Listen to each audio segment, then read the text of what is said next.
Oriki Eko ọdún ojú ti rí ọmọ lọ́dún o. Oriki gbéra nílẹ̀ òdìdí ọdún ẹ lóde. Ó ti sọdún èyí náà kò ní jẹ́sí ìmọ̀lágbó Ọlọ́run ọba. Ó onímọ̀ bànújẹ́, ìbànújẹ́ onímọ̀lẹ́ rẹ̀ kò wá sí bú ṣe pẹ́lẹ́ ayé tó.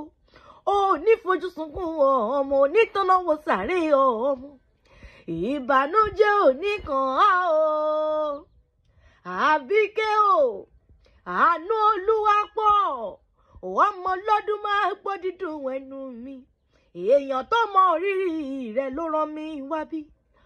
Ọmọ ìyá rẹ̀ ló rán mi wá o.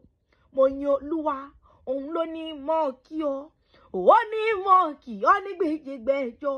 Ó ló nínú rẹ̀ ni ọ́. Ó ní ọmọ ìyá dùn ní o. Ó láláyé rẹ̀ ni ọ́. Ó ní adùn bá rìn, adùn bá tán, adùn bá rìn má tó ṣì.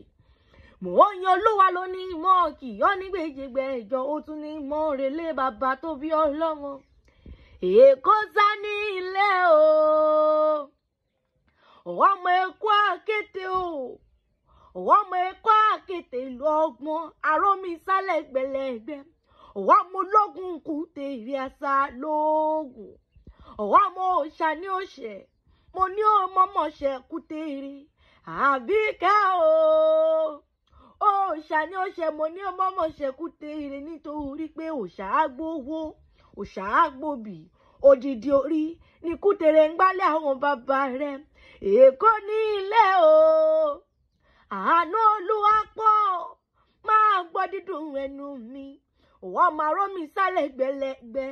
Ta ló lá olómi lẹ́kọ̀ọ́ adé ilé máa bí wọ́n wípé ta ló lá àbàtàbútú bá bomi, àbàtàbútú bá bodò.